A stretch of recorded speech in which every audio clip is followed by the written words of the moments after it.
Our guest today is an AI researcher, digital creative, writer, and ultra marathon runner. He's earned a PhD in quantum information theory from Imperial College London and has worked as a postdoctoral research fellow at Tokyo University. He's been involved in several tech startups focusing on the intersection of theoretical AI research and applied product design, bridging the gap between technical and business oriented teams and conveying difficult concepts to non experts and clients. As an AI researcher, his primary area of interest is how AI will shape the future of work and allow us to focus more on truly human skills such as creativity and empathy.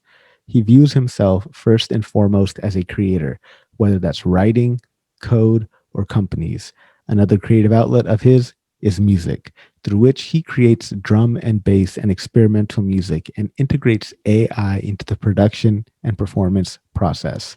So please help me in welcoming our guest today, co author of the international best selling book Time Off and the artist known as Tactile, Dr. Max Frenzel. Max, thank you so much for taking time out of your schedule to come onto the show today. I really, really appreciate you being here. Super excited to chat with you. Well, thanks so much for having me, and thanks so much for that wonderful intro. Oh, absolutely, man. It's been such a pleasure to I can't even remember how I stumbled upon your blog, but I'm glad I did. And just researching you the past couple of weeks, listen to podcasts that feature you and reading your book, man. It's been great getting to know you from afar, and now it's a pleasure to have you here on the show. So definitely want to talk about your book, Time Off. I think it is a very important book, especially for the day and age we are now, where I Yeah. think work and home, everything is just blended together. But before we get to that, let's talk a little bit about kind of your origin story, I guess, for lack of a better word. So, talk to us about where you grew up and what was it like there. Yeah, I think it's actually a fairly boring story, my kind of growing up. I'm German. I'm from a tiny village in the middle of nowhere in southern Germany, 2,000 people. And I think I had a pretty normal childhood. I guess I was very lucky that I very early on kind of knew what I wanted to do. So I was always kind of interested in the sciences, and it shifted from, I guess, every kid at some point wants to be an archaeologist or something. But I guess sort of mid high school, I don't know how it happened, but I became very clear, like in the idea that I want to be a physicist and I want to figure out this theory of everything. So as a high school student, I somehow knew I want to work on string theory or whatever the next string theory is going to be.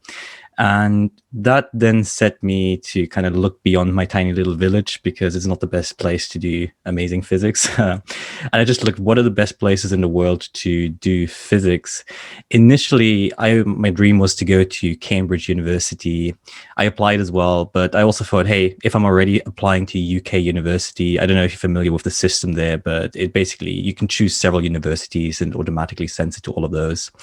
And Cambridge didn't take me, but I got into Imperial College in London. And I think that's the best thing that ever happened to me, that I got rejected from Cambridge, because the experience I had at Imperial and the people I met there just completely changed my trajectory forever. I guess the first thing that changed was I lost my interest in string theory, and I'm very happy that I did lose that interest. And instead, I got into quantum information theory. So one of my later professors and PhD advisors, he said something like, if you want to learn how to do really hard math, do string theory. If you want to solve really interesting problems, do quantum information theory.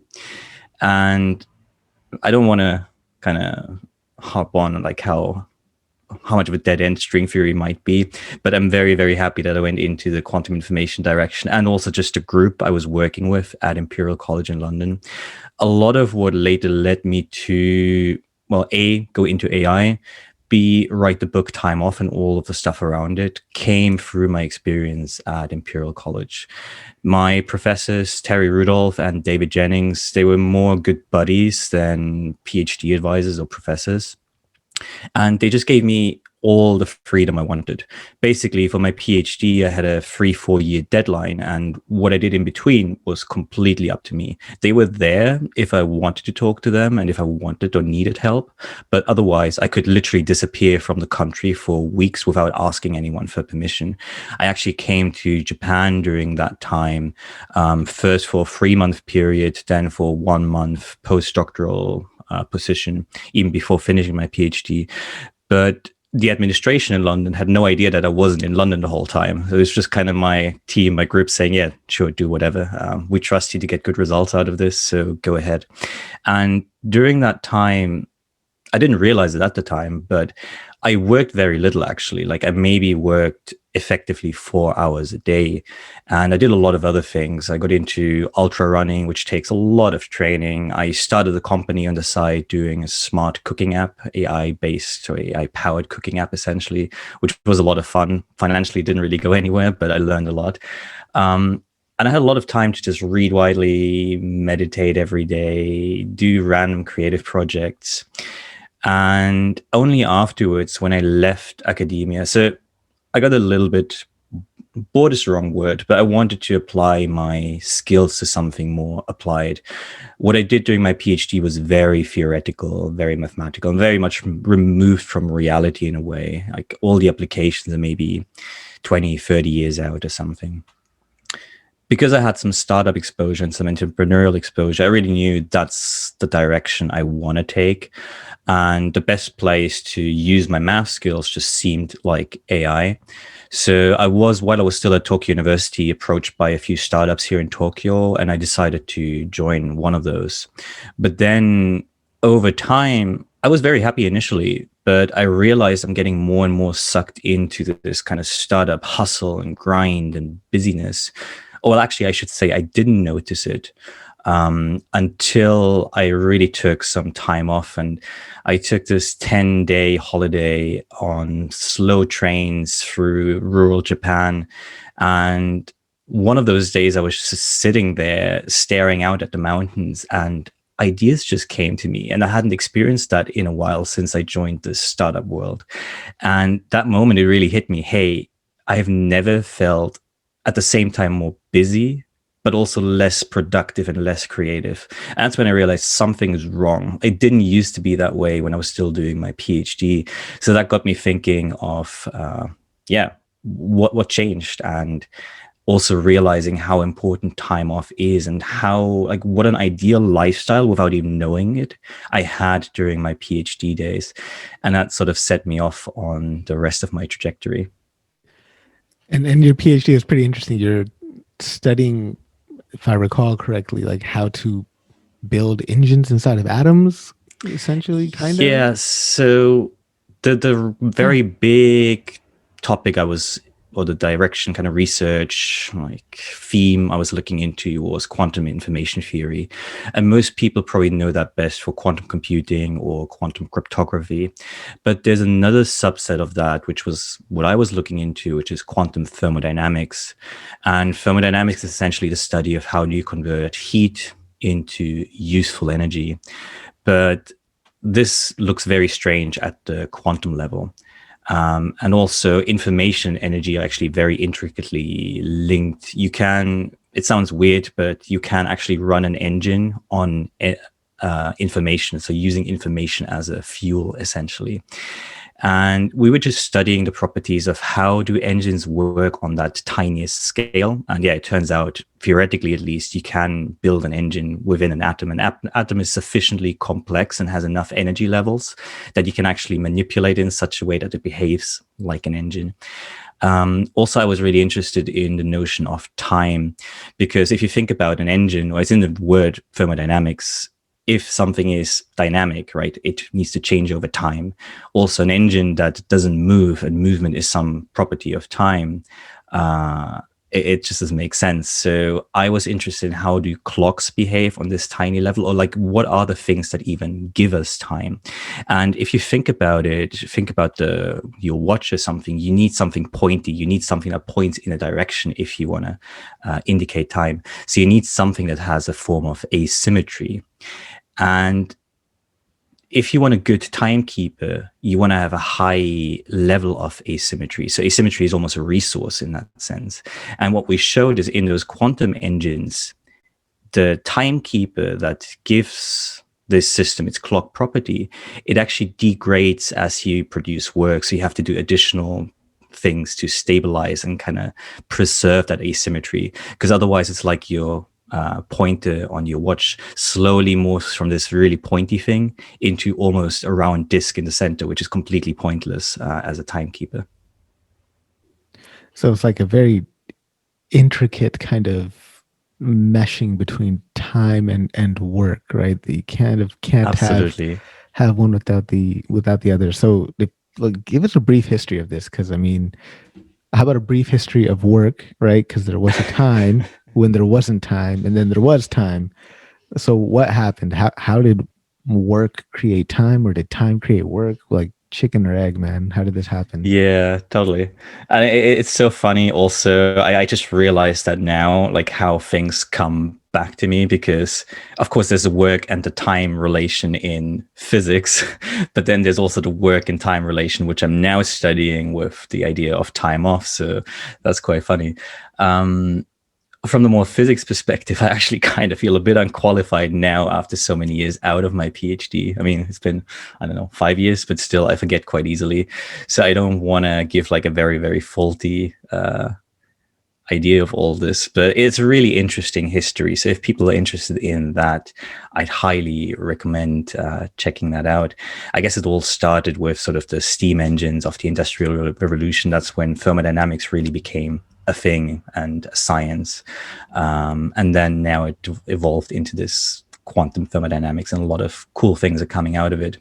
But I guess while we're already on work and time, I can just go into the other side as well.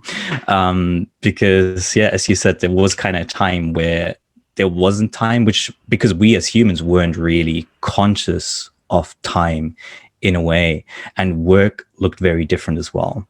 So I guess all the way back to hunter-gatherer times, it was very task oriented, and you didn't do more than necessary. It wasn't just useless to do more than necessary, it was extremely wasteful. That changed as we settled down and so on. But we still had a huge appreciation for the idea of time, or time was still the highest thing we appreciated. If you look at ancient Greece and Rome, where culture flourished, leisure was actually seen as the highest ideal. If you had to work hard, you were not considered successful, right? Your goal was not to work hard. And if you look at all the people who made the biggest contribution to society over the centuries, who invented literature, made contributions to poetry, the arts, the sciences, all these different things. Those were people who had a lot of leisure. Bertrand Russell said it basically: the leisure class built civilization. But then along the way, we started to forget about this a little bit, because there were some changes that happened. Initially, even at that time, work was still quite task oriented, and time was quite task oriented. Like agriculture might be an easy example. You milk the cow when the cow is ready to be milked or needs to be milked. You don't milk the cow when it's milk o'clock, right? But then as we go ahead and people start collaborating on more complex projects and over larger distances of space as well, I guess that's when we really needed to agree on some more absolute notion of time. And that's when we made time visible as well. As you collaborate with other people, suddenly you're in some case exchanging your time for money. It's not just that the output matters anymore, but you have to agree on some, okay, I put in this amount of time and you give me this amount of money or goods or whatever. So that's kind of how we started making time visible. And the next step in this was literally making it visible in the form of clocks that were everywhere in the centers of cities to keep people in time and keep them aligned in a way. And this just kept going and going. And we really changed our notion from this task focused idea of time to something much more absolute. And where it became really a big issue was then, I think, around the 17th century, where industrialization was just starting. People were working in factories, having a very fixed schedule. which in a way was great for the people who ran these factories, so the upper class. But they also realized an issue. Hey, those people are just working during these fixed times. In their free time, they can do whatever they want, but they don't have the mental education or whatever to use their time in a sophisticated way. So the upper class was basically worried that the lower classes would just get drunk and riot. So they invoked religion and kind of twisted religion into this weird thing to make people guilty about not working hard. That's kind of when the Protestant work ethic was born. And they really said basically God left his work unfinished that we humans could fulfill it, and through our work, through our labor. And back in Greek, Roman times, leisure was the most noble thing. Leisure was the highest thing you could aspire to. That completely flipped on its head with the Protestant work ethic, where work became the most sacred thing, and actually leisure became a sin. And they really instilled this guilt in our culture that even though we don't have the religious association with it anymore in most cases today, or we don't even know that that's how it originated, but we still have this extreme guilt about not working.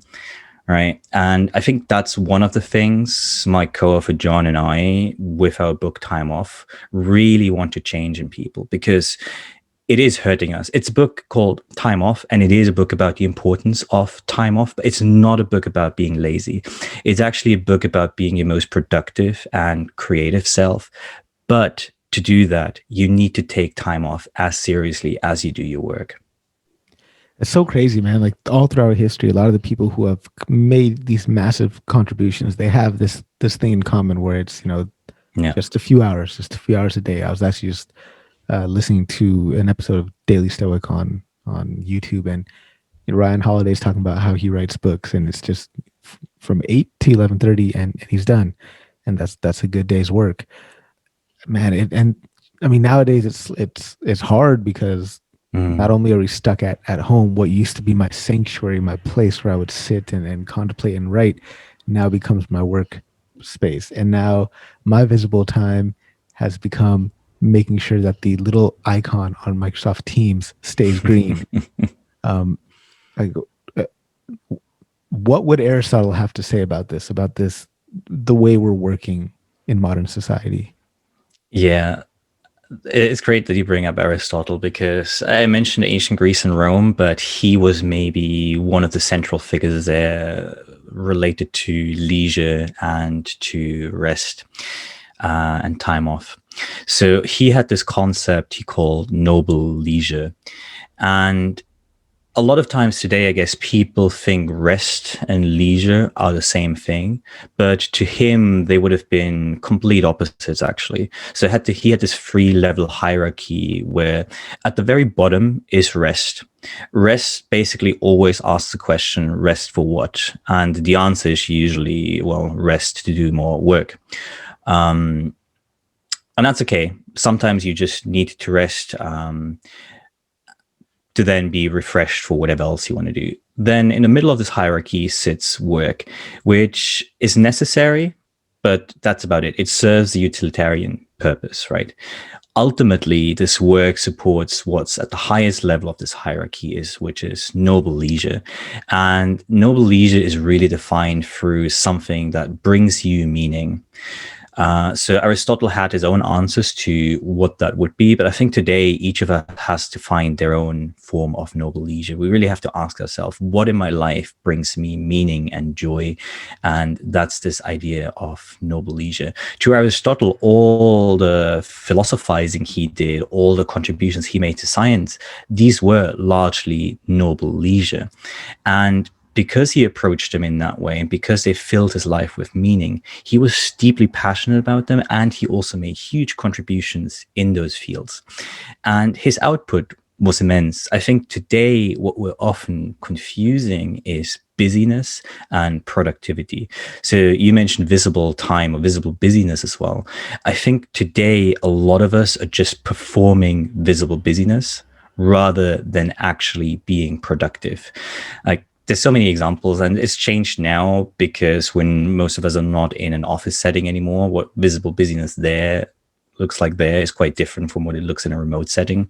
But I'm sure we all know like the people who, and I've been guilty of that in the past myself, who CC in half the company in an email, which is absolutely unnecessary, but it's kind of like showing off, hey, look at me, I'm busy, I'm doing stuff.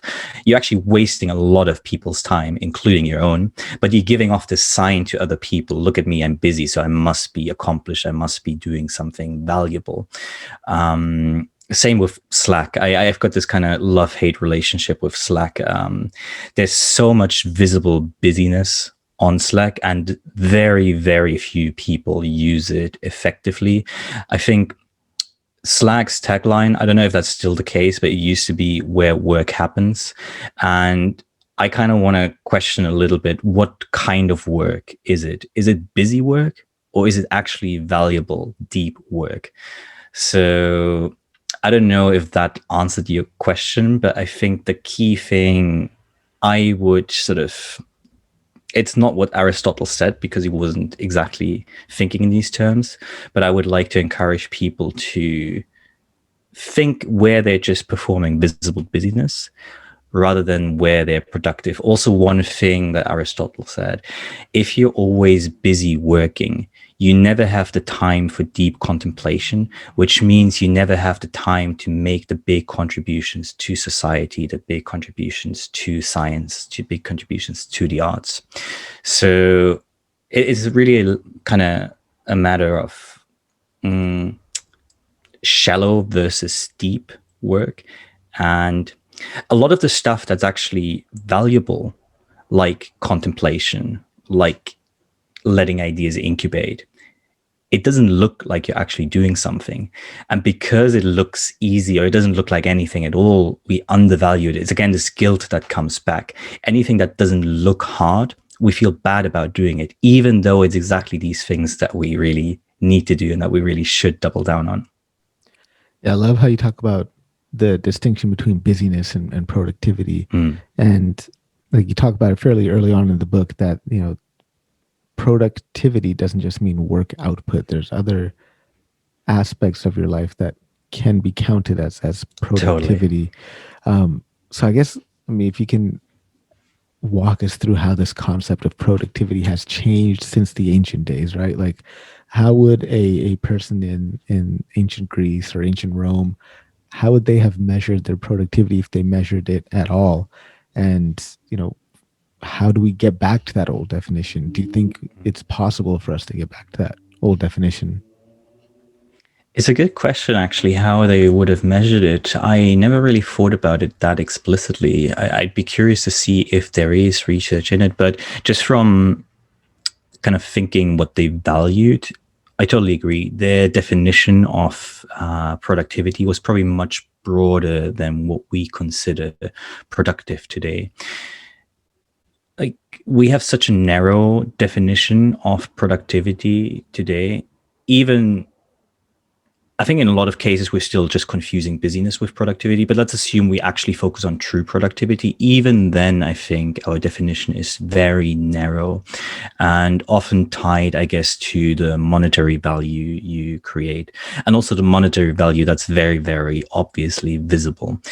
But people who volunteer in their free time, this is not considered productive. It's considered a hobby, right? Similarly with caretakers or mothers who raise their children, or artists even. I mean, I love the title of your podcast because I really believe actually all of us are artists, whether we realize it or not. But true artists right now, it's very hard to quantify their monetary value unless they're putting out, I don't know, hit singles that make a lot of money. These things were considered in the past just as productive as, I don't know, producing certain widgets in a factory or whatever. And I think we should really get back to that. And I'm actually very positive that we are on the right track. So Bertrand Russell in, I think, 1926, he published an article called In Praise of Idleness. Russell was one of the most ridiculously accomplished thinkers of all time and in so many different fields. But he was also a huge believer in the value of time off. And It's a great piece. I really recommend checking it out in full, In Praise of Idleness. You can read it free online. But there's one key paragraph which I think is really interesting. He essentially said the leisure class built modern civilization, and the working class just supported them. But it's not that working is good per se. It's just that in the past, we had to have this kind of split between the leisure class and the working class. But already in 1926 said that he is hopeful that with modern technology, we can shift many more people from this working class to the leisure class, right? He was maybe a little bit early in this thinking, but I think your audience today, we as data scientists, AI people, we're in a position to create exactly that technology that, if we do it right, will allow many more people to join the leisure class. And I think we're already doing it. The problem is a lot of people who have the opportunity, or culture as a whole doesn't see the leisure class as something valuable or something to aspire to. So we kind of focus on this traditional working class, not realizing that there's actually so much productivity and so much value in the leisure class if we just embrace it. I guess the metrics are much more difficult, so we can't make it. Again, it's this idea of visible busyness. It's much harder to be visibly busy if you're part of the leisure class, which doesn't mean that it produces less value, but it makes us very, very uncomfortable. And this old guilt is coming up. Oh, if I'm not slaving really hard at something I hate, I can't possibly be valuable or productive.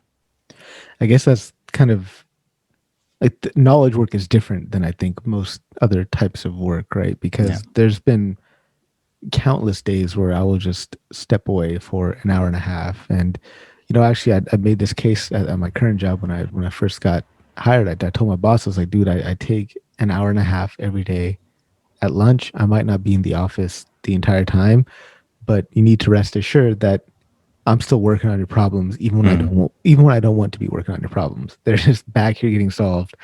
I And love it. Can I ask, how did that conversation go across? Like, how did your boss perceive that? but he was flexible. He was okay with it. Yeah, Awesome. because it they understand that it's challenging research oriented work. I was like the first data scientist that they hired, That's and cool. they're probably got this. These data scientists are a unique breed. They just do whatever they want. But it was very, very important, and I've it's been tough for me because when I was in the office, I'd get up every like 30, 32 to 35 minutes. I'd get up and I'd walk the perimeter of the office, and that's like a good 700 steps. It's a Yeah. fairly large office, and I don't have that anymore at home because my house is not that big. Um, Going out for an hour and a half walk during lunch. I mean, yeah, sure. I guess I could still do that now, but I feel like I have to be in front of the computer. I have to like be Yeah. doing stuff, and I don't know, man. It's been tough. Like there's days when you're going hard because I got so many different projects that I'm working on, and this busyness just makes me feel like I physically and unable to make thoughts in my mind. You know what I mean? Totally know what you mean. So I guess would this be considered burnout? Like I did not know that burnout was actually defined as a disease until I had read it in your book. I had to look it up, and that just boggled my mind, and it really got me thinking about, oh man, am I burning out? And I'm starting to Right. recognize that more. Um, so I guess talk to us about this. Talk to us about this epidemic that we have going on of burnout, and how can we identify for ourselves if we're burning out, and maybe talk to us about how you might have realized on that train trip in rural Japan that you were Yeah. burning out. Yeah. There's so many things in there. And I think, first of all, you're very much not alone with this. I'm sure a lot of your listeners can relate to it. I can, to some extent, relate to it. I mean, I wrote a book about time off, so I'm now considered an expert on the topic, but it means in no way that I'm perfect at this yet. And it's a constant improvement process. But especially during the pandemic, so many of us, with all the boundaries removed and with all those changes and with a lot of external factors which just cause anxiety, I think a lot of us are struggling with it. And I guess just accepting that, or being aware of that, is a good first step. But yeah, I think it was in 2019 when the World Health Organization basically declared burnout as an official condition tied to basically workplace stress. That's usually the cause of it. So it's very specifically tied to the workplace in their definition. Although I guess other people can burn out as well. It might look a little bit different. But I think what they're suggesting as the symptoms are low energy and exhaustion.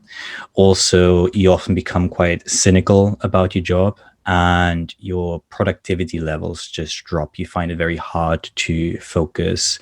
And you also have this mental distance from your job. Even though you might enjoy, in theory, what you're doing, you have no passion for it anymore.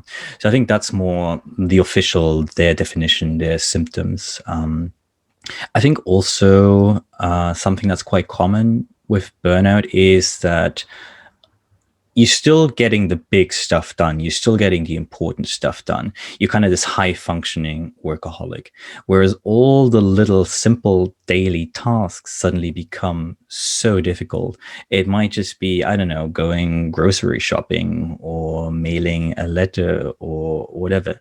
These little things suddenly become extremely difficult. And I think also this guilt of stepping away from things, even though you know exactly that that's the best thing you can do.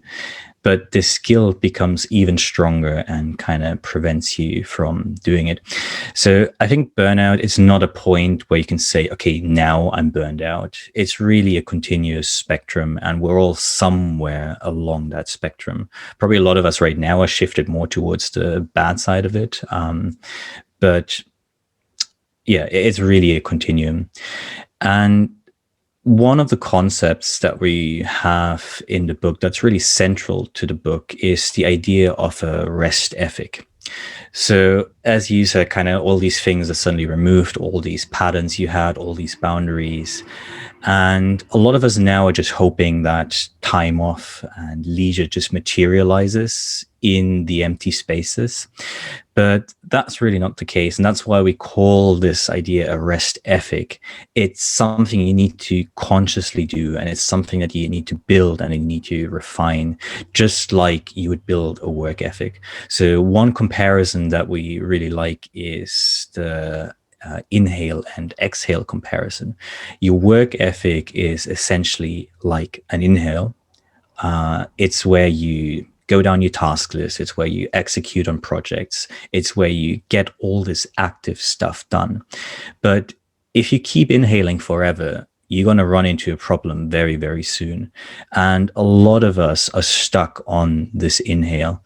We inhale, then we hold for a little bit, maybe, then we inhale even more. And it's like we're running around with our heads ready to burst, basically. We forgot the exhale, which is just as important. And that's the rest ethic. That's where you take a step away to incubate on your ideas.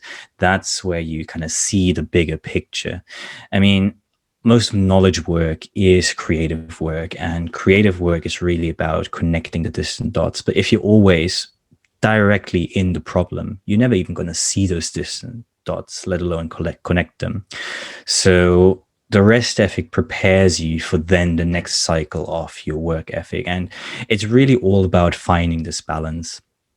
And I guess what a lot of people are looking for right now are big fixes and kind of big changes, but that probably only sets you up for the next failure. And it might work for a short time, but what I'd recommend is really look for small things, look for simple things, and then take micro steps in the right direction. So the book is full of different profiles that we have on people who are very successful through using time off. And it's historic people, it's modern people, it's scientists, it's writers, it's people at the top of the corporate hierarchy and in the middle. And every profile ends with a very practical example of something people can take from that person's rest ethic and try in their own life. And we really encourage people just to try different things, see what resonates most with them, and then make it their own, and really take micro steps in that way. Sorry, that was quite a long-winded answer to your question. No, dude, I absolutely love it. There's so many valuable bits of wisdom in there. So trying to think about how we can make it actionable and implement this in our lives for the Mm, listeners, right? So when we talk about rest ethic, this isn't just getting up and going to the beach for 2 weeks. This right. isn't necessarily, going out dancing or whatever, right? Yeah. Rest ethic, you can incorporate rest in your day in just a 10-minute nap, right? Or does it have to be sleepy? Like what does rest look like? I love how you set this up because rest and like these noble leisure activities, which are really linked with the idea of a rest ethic, they come at absolutely every scale. Um, a 2 week beach vacation can be wonderful, but it's also quite a rare event. And one thing to note, in a lot of cases, we always look for these, again, big solutions. But actually, if we're not able to enjoy rest in the small moments, those big things like a long beach vacation, they might plaster over the problem for a short term. But once we come back to normal life, they leave us even more empty, and they almost amplify the problem in a way. So again, I really recommend starting from the smallest steps. And like, there's one profile in the book on Hermann Hesse. He's a great German poet, novelist, or was, I think, Nobel laureate. And he essentially said that too many of us are focused on those big pleasures, those big joys. There's nothing wrong with them. But if you can't even enjoy the little joys in life, you're not going to get much out of those bigger ones. They're just filling some vacuum in a way. He had a great quote. I'm going to butcher it, but it was something like, a man who picks up a flower on his way to work made a huge step towards joy in life. And it's really those little things that we need to celebrate and enjoy first to be able to get to the bigger ones. Actually, I just started reading Siddhartha again. I picked it It's up. a wonderful book. Yeah, I picked it up a couple of days ago. I heard you talking about another podcast. I was like, oh man, I forgot about that book. I gotta go check it out. Um, but yeah, it's interesting because rest can come in all sorts of different shapes, sizes, formats, Yeah. activities. Like over this weekend, it was Saturday. I've got a 9-month-old baby, and my wife and baby Awesome. were at her parents' house and had the entire house to myself. And I just cleaned upstairs. I did the dishes, wiped No. the countertops, I vacuumed, scrubbed the floors down, and afterwards, man, like I just felt so rejuvenated, relaxed. Like this headache that I had going on in my head for the last 4 days just dissipated, and it was like I felt more energized after that. So, like, what is it about rest in this way that helps us go from this feeling of just tense overwork to just suddenly just relax? I love what you just said. And also, you are crazy. You must have a very good rest ethic if you can handle a full time job, this podcast, and a 9-month-old baby. So, congrats on that. Um, but so, one thing also, I think a rest ethic and time off and noble leisure, what works for you changes with your season in life, right? And what worked for me 2 years ago or even a month ago might be completely different from what works right now. I'm sure you can totally agree with that. Like, now that you have a kid, that changed probably a lot of things for you and what kind of feels like rest or what acts as rest. But I think one of the key components of it is detachment. We constantly, like, when we're in work mode, we're thinking about work. The more you can get a clear break from that and the more you can really step away from it, the more you actually allow your subconscious mind to take over. It allows you to recover and it helps with your mental health, but it also actually helps with the subconscious problem solving and incubation. So detachment is a huge component of that. And for that reason, actually, kind of counterintuitively, a lot of good rest is very active. It's something else we can get really passionate about. And it can even be that one form of work is noble leisure or rest from another form of work. There is one quote in the book, I can't remember who it's by. It was some, I think, 19th century thinker, but it was like the brain doesn't tire like an arm or a leg. All it wants is variety. And I think that's really true there. Or there's actually another great one from another great concept by Soren Kierkegaard, the existentialist philosopher. He had this idea of mental crop rotation. So he his form of rest was just doing another work. It was basically he connected or linked it to the kind of idea of crop rotation that we all know in farming. If you plant the same thing on exactly the same field year after year, you're going to run out of nutrients. Nothing great comes out of that soil soon. So that's kind of how we approach work in a lot of cases. But if you just change things up and if you let that field regenerate through another form of work, and actually if you do crop rotation properly, one crop fertilizes the soil for the next crop. So I really love that analogy. And I think a lot of it, yeah, is really this idea of mental crop rotation. So I guess your form of rest was cleaning up. That's something very, very active, but it allowed you to get that detachment from things, right? And just get lost in the moment, and maybe you even got into some kind of flow state. I think flow, it's a term that's thrown around a lot, but it's really great for detachment. And that's where the subconscious mind also takes over and works on all these different problems. So I think a lot of common activities when we talk to people about noble leisure are things that look hard or that look like work. It's some of the common ones are cooking for their family or gardening or cleaning up. To some people that looks like work and a chore, but to them it gives their life meaning. It fills them with a deep sense of meaning, and that is a great form of noble leisure. I like that flow state. Naval Ravikant has this a really amazing quote. He talks about it within the concept of specific knowledge, where he says, it feels like play to me, but looks like work to others." And I just thought that was absolutely beautiful. So, when was the last time you were in the flow state? What were you doing? How did that feel? That's a good question. Last time I was in the flow state. So I try to cultivate flow as much as possible. And again, what changes or what triggers the flow changes from time to time. What constantly can get me in a flow at the moment is playing around with music. It's just kind of trying to get away, like blocking all my internet connection. I really want to get away from my screen, but as an electronic music producer, I'm still often tied to the screen. But at least I'm trying to cut my internet connection if possible. And then just messing around, kind of jamming a little bit. Or another thing that really helps me get into the flow state is exercising. So I'm not really running ultra marathons anymore at the moment. I need to get back into it. I've become a bit lazy, but even just a 5 or 10K run, or just taking a walk around the block without any headphones on or anything, that can get me quite consistently in a flow state.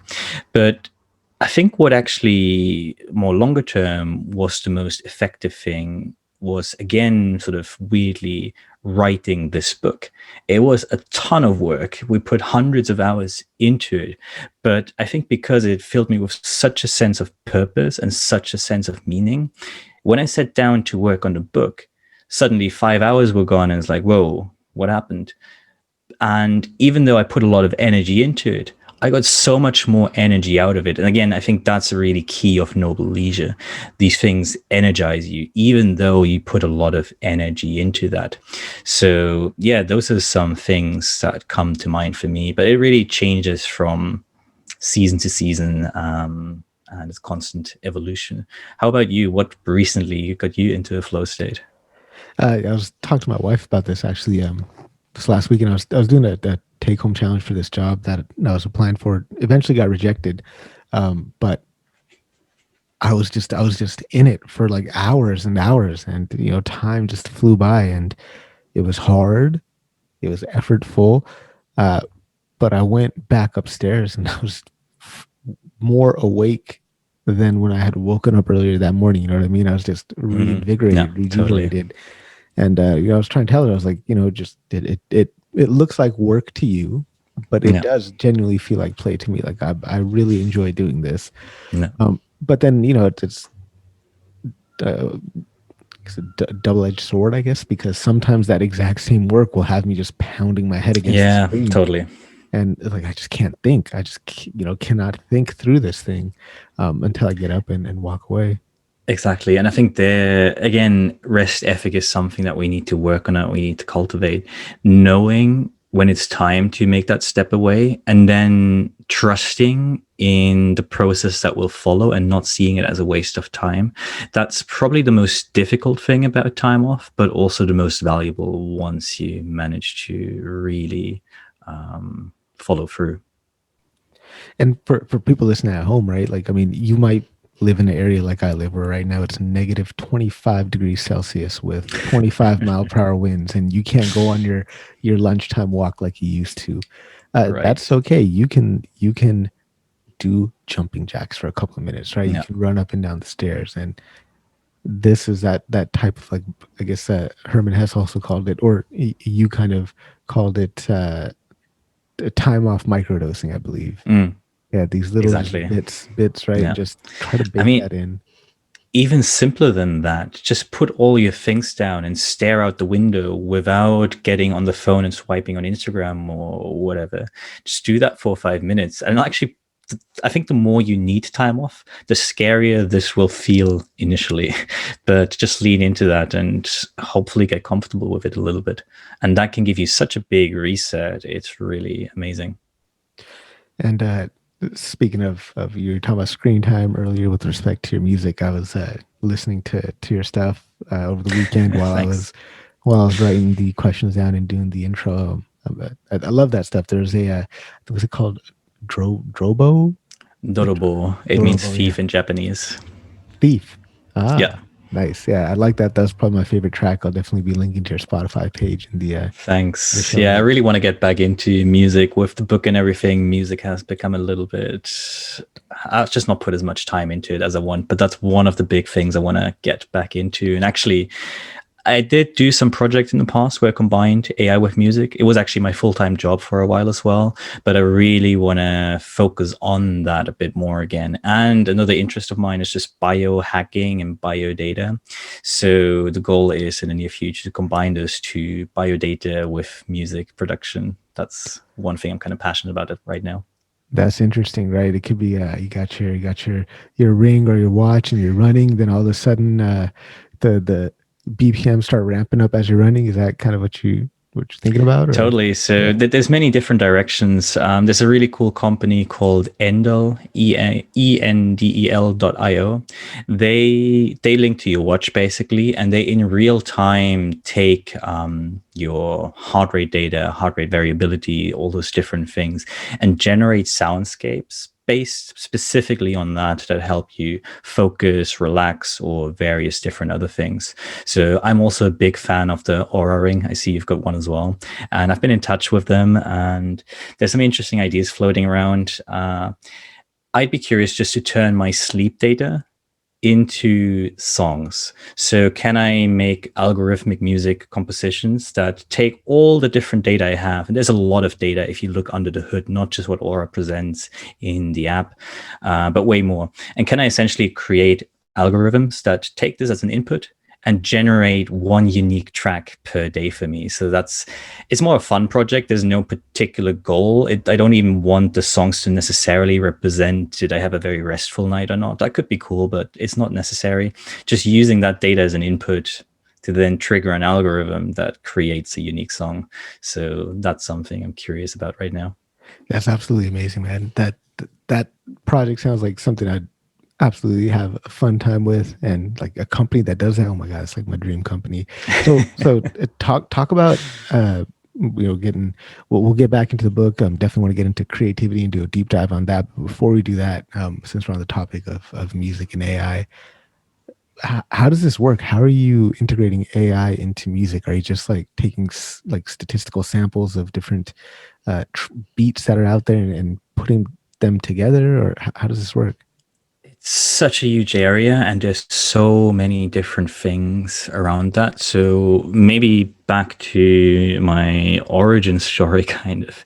So after I had that realization on that slow trip that something's wrong, I still tried to change my company culture at the time for a year or so. But then I realized, okay, I'm just running against a brick wall, and I decided to change my jobs. And a friend of mine had been asking me for a long time to join him. So he's had a creative studio here in Tokyo for it's now, I think, 12 years already, that's focusing specifically on the application of AI to creativity. He kind of got fairly famous. Actually, he performed with it at the Google I/O just before the CEO's keynote speech 2 years ago, I think. It's an AI DJ project, so he plays back to back with the AI. He selects a song, mixes it, then the AI takes over, selects a song, and mixes it. So that was sort of one of the projects he was working on. Anyway, I decided to join him and kind of make this music and AI what's been just a hobby before my full-time job. And roughly 50% of what we were doing was purely artistic. We were collaborating with different artists. So we had a project at the Barbican Centre in London, and I think it's available online as well, called Neural Beatbox. So the idea is, well, you interact through a webcam, you record yourself and make various kind of sounds, beatboxing sounds, whatever, but you can also just, I don't know, hit a cup or do something like that. The AI would then slice that into individual kind of one-shot samples and then try to classify, hey, this kind of sounds like a kick drum. Hey, this kind of sounds like a hi-hat. And then also another AI that was trained on MIDI patterns, so just drum patterns, could generate endless amounts of drum pattern variations. And that way, with your sounds, we could create these sort of beatboxing experience. And the cool thing is, if multiple people contributed different sounds, you had this interactive experience. So we installed that in the museum, and when you walk up to it, so there was 8 different drums, like types of drums, kick drum, hi-hat, snare, whatever, that were playing at any time. And each person only contributed 2 or 3 new patterns to the experience. So you walked up to it, there were already things playing, and you contributed a few new sounds to it. And it's this ever evolving interactive experience.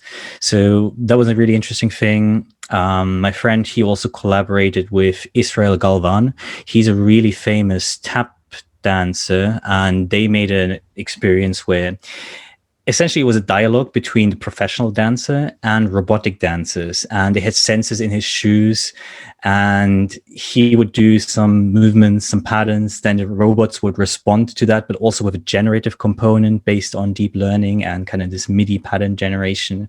So there were a lot of these sort of things. They don't really pay all that well. So the other half of what we spend our time on was kind of consulting projects for companies. For example, one thing I was working on was for Pioneer DJ. They're one of the biggest DJ hardware manufacturers. In their software record box, they recently released an algorithm that can detect where the vocals in a track. So I basically developed this vocal detection algorithm, which really helps DJs, because if they can visually see it, you never want to mix 2 tracks with overlapping vocals. It sounds terrible. So we just help them visualize that particular thing. Or we developed some background music generation system for a company here in Japan that's basically like Spotify, but for restaurants and cafes. So if you work into any shop here in Japan or any cafe, basically the music that's streaming comes through that company. And what we did is take real-time data. So what's the current weather? What's the season? What's the time of day? If they have cameras, we could even use things like what's the male-female ratio in the shop right now. And based on that, always deliver the kind of perfect music for that situation. So that's only a tiny, tiny fraction of what we've been doing, but that kind of shows you the huge variety of things. I'm still working with the company. I'm still in touch with them. And I think there's a lot of interesting stuff on their website, so I can highly check it out. Cosmo, Qosmo. So lots of fun people and lots of fun projects. That sounds like so much fun, dude. I've been, I also do data science mentorship on the side.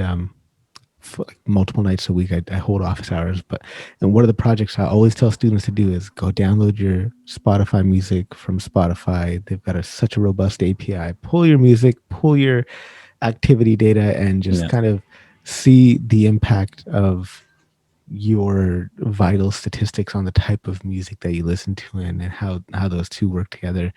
But yeah, that's super fascinating. I definitely gonna look. I've got neural beatbox and then how do you say this? Cosmo. Cosmo. Definitely gonna be checking those guys out. Um, Thanks very much for that. So going back now into section on creativity is probably one of my favorite parts of the book.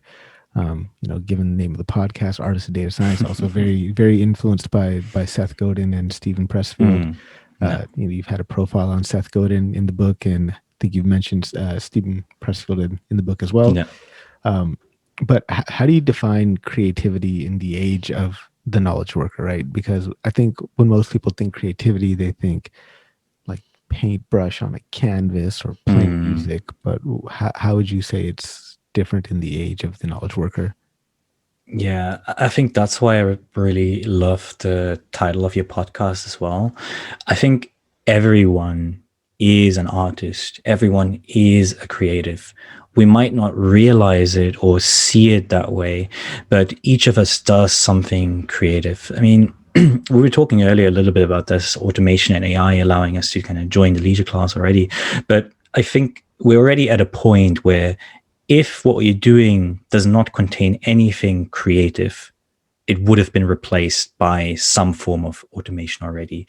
Even if you say, I don't know, a truck driver or whatever, something that's considered very manual, you still do creative work. You still have to respond to things that lie outside of common rules, that kind of outside of common patterns. You need to connect distant dots. You need to do this out of the box thinking, right? And it's true for even very manual jobs and even things that are mostly rule based. I mean, you need to get from point A to B, you need to do this and this to some widget on a conveyor belt, but there's still human choice in there. But if we get to knowledge work, it's almost entirely, or at least ideally it should be, if you're not kind of falling for this trap of visible busyness, it's almost entirely creative work. You need to make unique decisions. Also, I think tied into creativity is this idea of empathy. I think they're very closely linked. What I had to learn as a writer, or what I had to learn in my job as a creator of AI software, is no one wants to read what you're writing and no one wants to buy the thing that you're building. What they really want is what it can do for them and the story it can tell them. And to understand that as a writer or as a business leader or as a entrepreneur, whatever, you need to have empathy. You need to understand these people. To do that, to have empathy, again, time off is so crucial. It's basically busyness and empathy, or busyness and creativity, are almost mutually exclusive.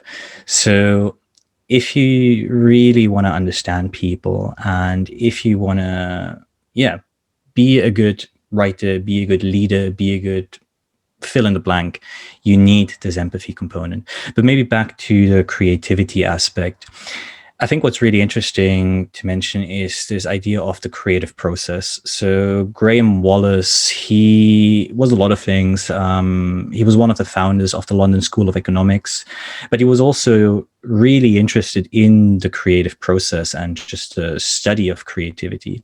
And he broke it down into a 4-step process.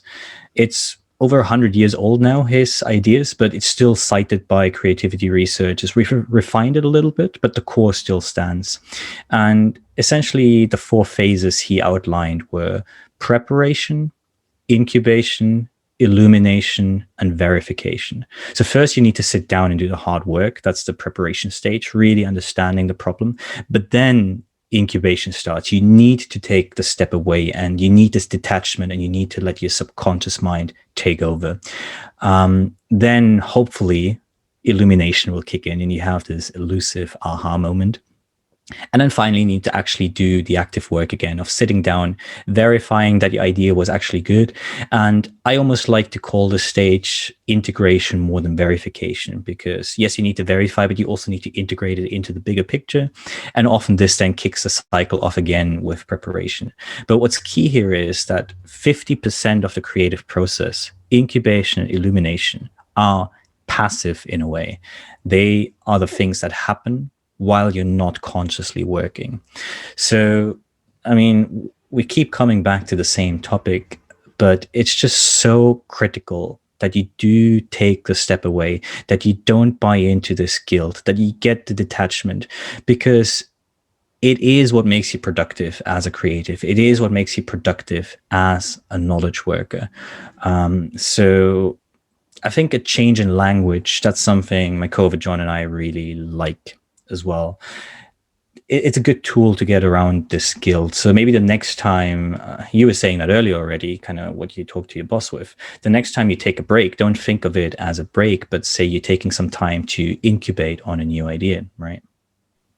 And it's so true. Like, I mean, it sounds counterintuitive. I know people are probably listening and thinking, yeah, whatever, that doesn't work. It actually works, man. There's like last week I was working on some project out at work, and I was just completely stuck at work. Later on in the evening, I'm giving my son a bath, and then as I'm drying him off, I'm like, I know exactly what to do now. Yeah, And it's just that creative process at work, and I think it does take you. You need to step away from it. You have to just kind of release almost, and just trust that the subconscious will do its thing. totally. That's that part of the network in the brain, right? That's the reticular activating system, or is that default mode network? I might be confusing the two. There are quite a few things, and I mean, I don't want to lean out too far out of the window. I'm not a neuroscientist, but yeah, the default mode network is responsible for a lot of these processes, and that really activates when you detach, and it connects regions of your brain that are not connected while you're like banging your head against a problem, right? So you really, John, my co-author, likes to talk about his subconscious mind as his internal co-founder. Like if you're in a startup business, essentially, you have this co-founder sitting there in your subconscious, which does the work when you're not actively working, but you need to actually allow it to do its job. And you also then need to listen to it, because I think that's a really interesting point as well. And I think you also brought that up earlier. When you're always busy, you might even have those great ideas subconsciously, but you just can't hear them, right? They don't bubble up to the surface. For me, I really realize like I have those great ideas when I'm out in nature or something, when I'm really fully detached. And also I can trust my intuition much, much more when I have enough time off. Those things all kind of quiet down. They might still be happening, I don't know, but maybe I'm just not receptive enough to them if I'm always in the work mode, always in the busy mode. And when you're out in nature, do you have one of these little mini journal pads with you so that you can I capture those like that. ideas? I do often carry a notebook with me, but actually, there's another interesting thing. It actually comes from my PhD advisor, Terry Rudolph. He loves going for runs where he specifically can't use even a notebook to write things down. So that's another really interesting trick for him. He gets so away from things that he's forced to look at the bigger picture. He can't note down small ideas. He can't do any, I mean, he's a physicist. He can't do any calculations or whatever. I mean, most of his work absolutely requires him to do that. But if he occasionally forces himself into that mode, he needs to think much bigger picture. And I think kind of having these, again, it's cycling through different modes. It's having the balance between different things. That's super interesting. But yes, I usually do carry a notebook. So we're talking about music earlier. We're talking about creativity. So what can jazz musicians teach us about how to approach our careers and our work as data scientists? Yeah. So if you look at different types of musicians, we have, I guess, on the one end of the spectrum, there's a very classically trained, let's say a classical pianist or something. And on the other extreme, we have a jazz musician, jazz improviser. I don't want to piss off a lot of classical musicians with this. And it takes tremendous skill and tremendous practice to be at a high level in that field. But it is largely, I say largely, not 100%, but it is very rule based. You follow some rules that were set in the past. These rules are very, very easy to automate. And actually, I've worked with a lot of musicians in the space of kind of AI music. The first thing people do is look at classical music just because it has the most strict rules. It follows very, very concrete patterns. So, in a way, it's also the easiest thing to automate. And it doesn't make it any easier, but it makes it, in a sense, and again, I don't want to piss off too many people, but it makes it less valuable in a way. Whereas the jazz musician, he's constantly on his feet. And I guess, again, looking at AI, a lot of what we have currently, well, everything we have currently is narrow AI that's very, very good at a very, very specific problem. But I think that's actually great for us humans. We can give over all the busy work to the machines because we're not going to out busy the machines no matter how much time we put into it, right? But if we just embrace that and give them those very, very narrow things and leave ourselves this human work of doing kind of the messy things, doing the uncertain things, connecting the different dots. That's kind of what the jazz musician does all the time, thinking on the spot, adapting. And that's what's going to be really, really value in knowledge work in the future. And if I think about my career, most of the value I've created was when I was kind of top 5% in a few different fields and combined them rather than being top 1% in a single field, which is also exponentially harder to do, right? So I think right now, generalists, even though I think in a lot of cases we're looking down a bit on generalists, if you do it right and if you embrace being a generalist, you can really dramatically benefit, especially as more automation and AI comes along. And if you combine it with a solid rest ethic, then this can really be the path forward. Yeah, I'm all for the path of generalist. It might not be for everyone, but I definitely resonate with that more. And I like that you mentioned Epstein's book Range in your book as well. It's one of my such a great book. Yeah, definitely one of my favorites. And in that book, he talks about how generalists can triumph in a specialized world, and it's because you have the ability to very quickly match a strategy to a problem type, right? And I think if all you do is just focus on classical music, then you can't really see the connection to the other adjacent, I guess, possibilities. Totally. And I think I heard you talk about this in a recent episode I listened to. You like kind of reading different papers and bringing ideas from different fields to new fields. I think that's kind of exactly what I was trying to say as well. Often just taking something pretty simple in one field, but presenting it in a different field and adding it to that field's vocabulary, to its repertoire. It's so simple, but there's actually very few people who do this or can do it. But it adds so much value, and it makes you suddenly be able to play in a completely different league by combining these different things. So again, I think the people who can do that will really thrive in the future of work. Yeah, man, this idea of talent stacking, or like you mentioned, being operating at the intersection of these different skill sets. It's all the great people who I look up to talk about this, and I try to incorporate as much as that as I could in my life and just actively look for opportunities. Like how can I collide things together and be good at that intersection? I think it's very, very important to at least try to do, right? So you've got a number of great profiles in the book, and I love that it's everyday people as well. One of them in particular, Brandon Torrey, who as soon as I read his profile, like I found him on LinkedIn and I shot him a message. I was like, I need to get you on the show, man. Awesome. He's super, super interesting.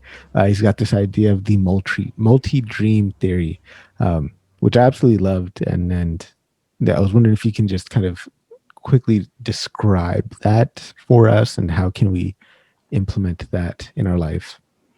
Sure. Just to give a very, very rough overview of his background and his idea. He, in a way, has a quite similar interests to me because he is also an AI engineer, AI researcher. He was at Google and Apple before. I don't know. I think he's still at Apple right now.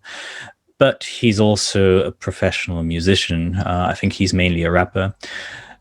But initially, he completely kept those two worlds separate. And actually, in one side, was afraid of speaking of the other because he was worried like what people would think of him if they find out about this other aspect of his life. But then over time, he came to realize that, hey, if I combine them and if I let them influence each other and if I let them feed off each other, I can achieve so much more. And that's very, very roughly this idea of his multi-dream theory. So it almost, again, kind of similar to the crop rotation idea I was speaking of earlier and so many other things we touched on. But if you allow those different pursuits to not be completely compartmentalized, but if you really actively combine them. And I think also, and that's just so important with a lot of the things, take pride in your hobbies, take pride in the stuff you do in your free time that fills you with meaning, and bring that back to your main job. Don't hide it, but actually share it with the people around you. That makes such a huge difference, and it amplifies every single thing you're doing. Yeah, his story is amazing, and I absolutely love that part of it. And also, like, just throughout the book, I gotta say, man, I love that the profiles, they're nice and short, but they also have just actionable advice that you can put right to work into your life, right then and there. I really really like that, the way you guys Thanks. structure this, man. It's very That well was the put goal we together. had. Yeah, I absolutely loved it. So you're coming from a PhD in physics, studying quantum information theory, like the hardest science that possibly exists. What do you think? Is science a art, or is it a science, or is data science and machine learning an art, or purely a hard science? Like, where does science end and art begin? Are they completely separate? How do you view this? It's a really good question. I think there's a lot of layers. And first of all, I think all the great scientists also consider themselves creatives and even artists to some extent. And a lot of them had a lot of artistic hobbies as well. Again, they took pride in these things and really stepped away from the science to engage in music or whatever. So I do think every scientist, every good scientist is also an artist. But there's also a flip side to this, which is maybe more about language and how we speak about these things.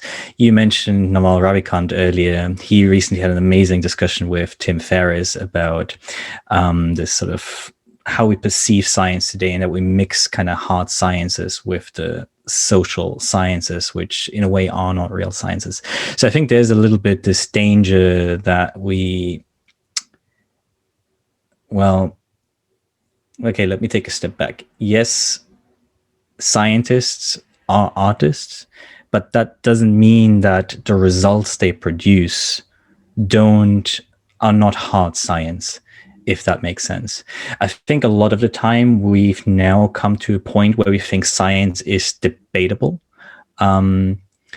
Or we have things that are not really sciences masquerading themselves as hard sciences, like political sciences and social sciences. There's nothing wrong with these fields per se, but the way they present this themselves and say they've proven anything or whatever, that's very dangerous, I think. And everyone who is a hard scientist in a way knows that you don't prove anything unless maybe some in mathematics within some self-contained framework. But all you can do is put out theories and try to disprove your theories. I'm not sure if that answers your question in any way, but No, that's that's good, my man. view on it. No, I love it. I love it. There's no right or wrong answer to that one. I absolutely love that. So, I mean, the next couple questions I was going to ask was, how can somebody who doesn't really view themselves as a creative person actually realize that they are creative? No, I think first of all, I mean, I said it already, but I don't think anyone listening to this is not a creative person, even if you think you zero creative. But think about in your daily life, think about in your work. Where do you purely focus on rules and where do you purely focus on patterns and following that? I'm sure they exist. They exist even for the most creative people, but they're not 100% of what you're doing. Where are you leaning into messiness? Where are you dealing with kind of human to human connections? Where are you thinking outside the box, or where are you just responding to whatever is needed in the moment? Those things are all creative. And I'd encourage people to just accept that those are creative things, and then also just lean more into it. Because again, the more we develop AI, the more we lean into automation, the other things will become less and less valuable and will become automated more and more. But that's great. Let's just focus on the things that make us human and really double down on those. Absolutely love it. So I think my audience is well aware of my affinity for Marcus Aurelius and the Stoics, and I was delighted to find a profile of Marcus in your book.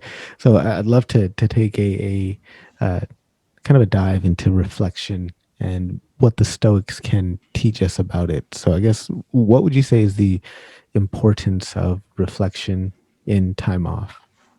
Yeah, I think it's a really key idea. And I've experienced that myself. Like, I needed to really step away from things to realize that there was a problem. So, in a way, there's a little bit of a chicken and egg problem with time off. Unless you really step away from things and take the time off, you don't actually realize how much you need it, or how much what you're currently doing is not working for you. If you're always in the busyness, you're not going to see that. So reflection, we actually recommend, as one of the first steps and one of the key steps. So currently we're developing an online course around time off, which actually should be live probably by the time this episode goes live. So you can find it at time-off.app. And we presenting the same material as in the book there, but we restructured things a bit, and it's all around the idea of reflection. So one of the profiles in the book is Seth Godin. You mentioned that already, I think. And his practice is making a more of, less of list. So it's a very simple reflection exercise. You just take a piece of paper, make a line down the middle, and in one side you write the things that you want more of in your life, and on the other side you write the things that you want less of in your life. It sounds like a simple exercise, but if you allow yourself some time to really sit with that, you can go very deep. And that's kind of how we start off the whole course. And then we structure it into 3 different steps. The first one is subtracting things. So how can you make space, and how can you get rid of like all these things that don't really serve you? Then the second step is adding things back in. So how do you fill the void that you not created, you uncovered it? That void was probably always there, but as you subtract, you kind of uncover it. How do you fill that back in? How do you build your rest ethic? How do you add noble leisure to your life? And again, it's all about reflection and becoming aware of what works for you. And then the final stage is refining, or building systems around your rest ethic. And in all of these, reflection is sort of the guiding principle, because, as I said, there's no one size fits all approach. You have to figure out what works for you. And to understand that, you really need to take some time and be comfortable to just sit with your thoughts, and maybe pen and paper. So if I recommend any exercise to people, it's really just take 5 minutes, 10 minutes and sit down. It can be the more of, less of list, or another seemingly simple exercise that I really like, or reflection prompt, is all your hard work actually working? It's such a simple question in a way, but if you really go a bit deeper, go beyond the first few things that come to mind, you might uncover, actually, hey, no, my hard work is not working at all, and all I'm doing is performing visible busyness. So yeah, reflection really sits at the core of a lot of these things. I love that. Absolutely love that. Like, yeah, reflection is a huge part of, I think, I mean, it's part of how I own my mornings, how I reclaim my mornings, right? I'm Mm, up super early in the morning, and I've got a few different notebooks that I write in. One of them is like the Artist Way journal, where it's just three pages of just dumping everything out. I've got like the 6 minute diary, which I absolutely love this thing. Another one is I do a journal where I read a piece of philosophy, mostly Stoic philosophy, and then I just love it. write my reflection on that. No. And it takes like maybe about an hour in the morning, but No. it's just really just it's nice, it's refreshing, it's relaxing. Um, how do you do your reflection? I also have several notebooks. A few of them are just for random thoughts on different topics. There's no structure. Then I really like James Clear's idea of atomic habits, and he released this kind of, I think it's called a Clear Journal, which goes with it. It's got some habit trackers and some other things in it that you can directly use, but it's also just got really beautiful pages, which have really interesting markings, so you can easily draw different matrices in it and different techniques. So I really like that journal. And then I do something very similar to your stoicism exercise. I'm currently going through a book, Hell Yeah or No by Derek Sivers. Amazing guy. He's also in the book, and the hell yeah or no, it's such a great, like, basically it's all about subtracting, like, to only say yes to the things you really care. And I do the same. I read kind of one of those very, very short 1 or 2 page chapters every day, and then I reflect on my own interpretation of how this applies to me, or just my thoughts about that. So I use those as reflection prompts. Yeah, definitely gonna have to check that book out as well. It's Uh, wonderful. so yeah, all these wonderful profiles you got in the book. Which is the one profile that you think we as a society can learn most from, given our current state of the world, and in what way can we learn the most from it? It's a very difficult question. I mean, first of all, picking one profile from your book is kind of like choosing a favorite child. But also, I said it a couple of times, but we really believe that there is no one size fits all approach, and what works for one person might be completely different from another person. So I really encourage everyone to pick their own. Maybe the most universal, but also the most conceptual in a way, is the profile we opened the book with, which is Aristotle and his idea of noble leisure. Maybe it's a bit difficult to grasp fully the extent of that at the beginning of the book, but maybe revisiting it after going through the rest, this is probably where the most truth and the most universal truth is. And we deliberately put it at the beginning to serve as some kind of beacon that guides people through the rest of the book, this idea of noble leisure. Love it. Absolutely love it. So, last question before we jump into our random round. It's 100 years in the future. What do you want to be remembered for? So I'm turning 31 next week, I think. If I could already, I hope I still have a bunch of creative and good years ahead of me. So if I could already say now what I would want to be remembered for in 100 years, I think I'd be pretty disappointed, actually. But if we add some kind of constraint that for whatever reason I only have 2 to 5 more years of creative or productive output ahead of me, then I think it would be making a contribution to this cultural change, accepting the value of time off, getting rid of this guilt, and basically allowing more people to join the leisure class and be proud and really aspire to being a part of the leisure class. So that's my current answer, but I hope that in 10 years this answer changes again. And well, a happy early birthday to you. You are Thanks. wise, well beyond your years, my friend. Definitely learned a lot from you in terms of the research that I've been doing and just listening to you on podcasts, man. It's been a pleasure to read up, and I hope you have this lasting legacy that you got. And Thank yeah, you. man, look forward to seeing you progress and hopefully come up with more books in the future. When you do, man, definitely have you on the show. Would love to. So let's jump into a random round. I always like, because I've had a few PhD physicists on my show, and I always like to ask them a couple of physics questions. Nothing hard, nothing homework and stuff, but just kind of philosophical in a sense. So, what would you say is the most fundamental truth of physics that all humans should understand? I thought you said nothing hard. Yeah, so as I said, I've been out of physics for 5, 6 years, and it's very embarrassing to say. Maybe it comes with being a generalist, maybe it's just me personally, but once I'm out of a field, I very quickly forget about it. It's really bad. I can work myself quickly into it again, but I lose touch with things quite easily. Anyway, I think if I'd have to say there's the most fundamental thing, I don't think everyone should necessarily be aware of it, but everyone who cares about physics or is interested in understanding the universe. And I'd be curious to hear what the other physicists said, but to me, I'd say Noether's theorem. It's not very well known.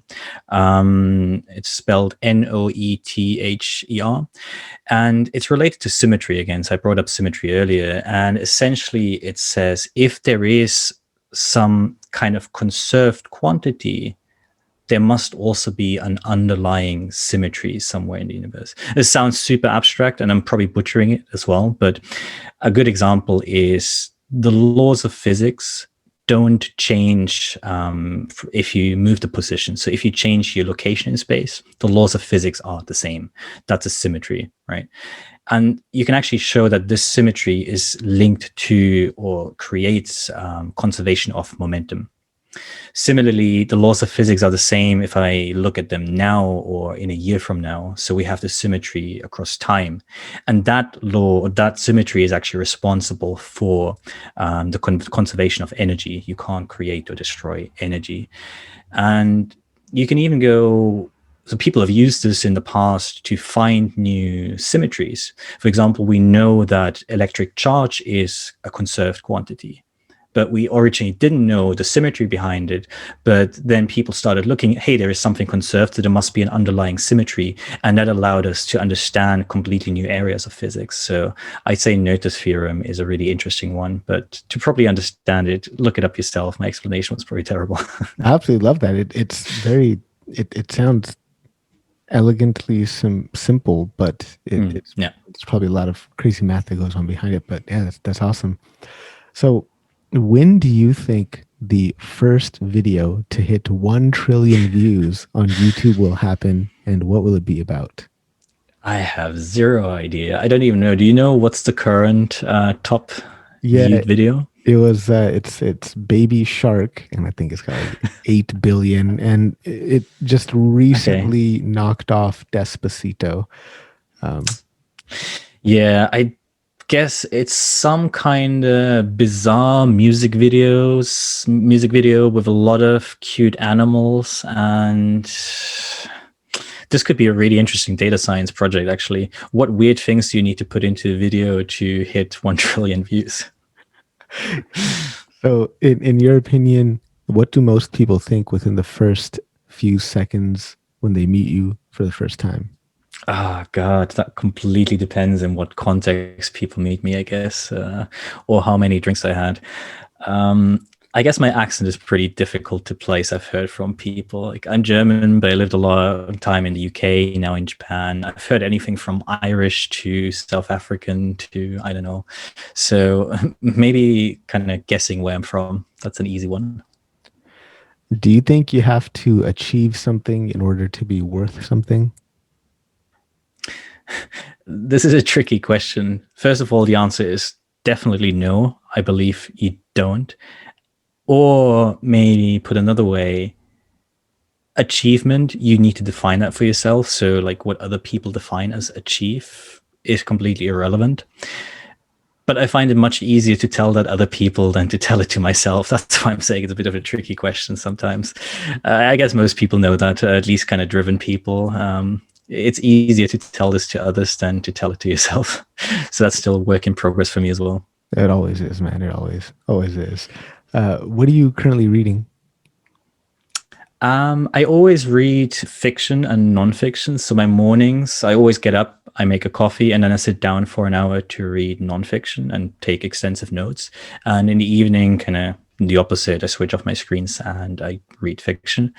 On the fiction side, right now, I'm reading this book called NSA. It's actually a German sci-fi book I got for Christmas, which imagines what would the Second World War have looked like if they had internet and social media. It's a pretty interesting read. I just started, but really enjoying it. On the fiction side, I just finished Breath by James Nestor. Really great book. Can really recommend it. And you'll like this. I haven't started, but that's the next one I'm going to look at, which is the Almanac of Naval Ravikant. So really excited to dive into that. Nice. Yeah, I'm almost done with that book. I started reading that about a week or so ago. Yeah, Awesome. it's a If good you one, can get man. him on the show, that would be amazing. Oh my god, dude! Like that'd make my entire life. That'd No, make my entire life, man. I mean, I got James Altucher on, and they're good friends, so yeah, maybe that's maybe I awesome. could try to. Sweet. Yeah, but yeah. Thanks for having me in such amazing company. Oh man, absolutely, you did definitely deserve it. I've got I'll link you to an album by Akira the Don. I'm not sure if you're familiar with Akira the Don. Don't Uh, actually. but what he does is he takes essentially just these amazing bits of wisdom and speech and puts them to music. So he Mm, took Naval Ravikant's How to Get Rich Without Getting Lucky, turned yeah, that into an album. He took Marcus Aurelius' Meditations and made that into an album, and it is the entire thing. just book one so far. Yeah, Okay, yeah, that's yeah, amazing. And definitely share that with me, please. yeah. I'll definitely give you links to that. Speaking of music, what song do you have on repeat? Right now, different things. So I'm into drum and bass and kind of, I don't know, people know it's called jungle. It's kind of more old school version of that, and a lot of break beats. So taking drum loops, chopping them up, adding effects to that. And one artist I really like in that area currently is Coco Price. So COCOBRYCE. He's doing amazing stuff. And maybe one good track to start with is Loving You. It's a really good one. There's many others. Ski Mask, I really like recently, the artist, SKEE Mask.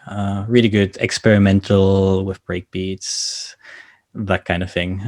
If you click from there on Spotify, you'll probably discover a lot of really cool experimental stuff. Nice. Yeah, definitely check that out. My current music of choice is like deep house, I guess. No other way to Sweet. say it. Yeah. Let's do a few off of the random question generator here. What are you a natural at? What am I a natural at? Huh. I think being comfortable with kind of this idea of being a generalist, that's always come quite natural to me, and connecting different ideas. I guess it comes with the downside that, well, I guess I do have a PhD, but I never really considered myself very much of an expert in one particular thing. And I find it quite difficult, actually. Maybe I don't have to focus, or I don't know what it is, but being comfortable with combining different ideas, I think I'm quite good at that naturally. Nice. What's your favorite piece of clothing you own? I think there's two different things. One, I'm wearing one of them right now. So I have these pants which look like really nice jeans, or quite elegant actually, but they're super comfortable and stretchy. The brand called On It, they actually make supplements usually, but they also have a clothing line, or their CEO has a clothing line. And I just love these pants. They look really elegant, but they're actually super, super comfortable. And the other one is a t-shirt I'm wearing right now. It's just got a really cool kind of geometric pattern on it, but the artists are really amazing. They're based in Berlin. It's a collective of artists, and they released this really cool line of clothing. I don't actually know how to point people to it. I don't really know what they're called, but I got it from a friend, and it's quite meaningful to me. That's awesome.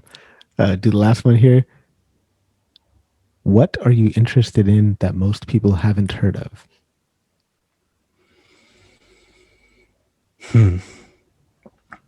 I'm interested in quite a few things that are sort of like fringy, but no one has heard of. I love sourdough bread, but I don't think that's super uncommon, especially right now where everyone's baking. I got interested in growing mushrooms recently. I don't know if people, like, so not the magic ones. That's a bit tricky here in Japan with the law, but just edible mushrooms. I didn't know that was so easy, so that might be quite new to people. And I guess one thing I'm really obsessed with right now, and we touched on that a little bit earlier, is this kind of biometric data and feeding that into music. So I've been digging quite deep into that, and heart rate variability is such an interesting metric, HRV. And I've been studying my own for quite a while. And I'm digging deeper into that research as well. So I think HRV is something a lot of people are probably not very familiar with, but it's super interesting. It's such a great indicator for your mood, your energy, but also just your overall health and especially stress levels, actually. So that's an interesting one, I think. Yeah, I've got to go look at my data from last week to see what that HRV was like. Man, it was probably it's probably in the low to mid teens. Oof, you had So such a stressful week. oh, it was bad, man. It was rough. Um, but yeah, so how can people connect with you? Where can they find you online? Um, People can reach out to me on LinkedIn, Max Frenzel. That's probably the easiest way. You can find me on my website, maxfrenzel.com. I'd also just encourage people to pick up the book. If you're interested in taking the course, that should be live now. So time-off.app. You can send me an email at max@timeoffbook.com. And we'd really love to hear from people also who want to collaborate. So one thing we're currently doing is actually helping companies establish their rest ethics. So we've been working with quite a few well-known companies to educate their leadership team around these ideas of time off and a rest ethic and really help them implement their rest ethic. And one thing we want to do in the longer term is actually build an app or some software platform that helps companies establish or manage their time off, and really from figuring out when you need to take time off to preparing for it and handing your work over in an effective way to other people, to then getting the most off your time off, but also reintegrating properly afterwards and sharing all the great stuff, that the great epiphanies that you got in your time off through that. And also someone else did your work, so how can you use that to upgrade the work itself? So all these things, we're working on some software tools around that. So if anyone's interested in that, I would love to hear from you as well. And if you're just interested in my random bread baking, music making, whatever, you can find me on Instagram at mffrenzel. That project you're working on sounds fascinating. That's definitely really cool, and I'll be sure to link to all of your locations online in the show notes as well. Max, thank you so much for taking time out of schedule to come onto the show, man. It was a pleasure having you here. Thanks so much again for having me. It was a wonderful conversation. Thank you.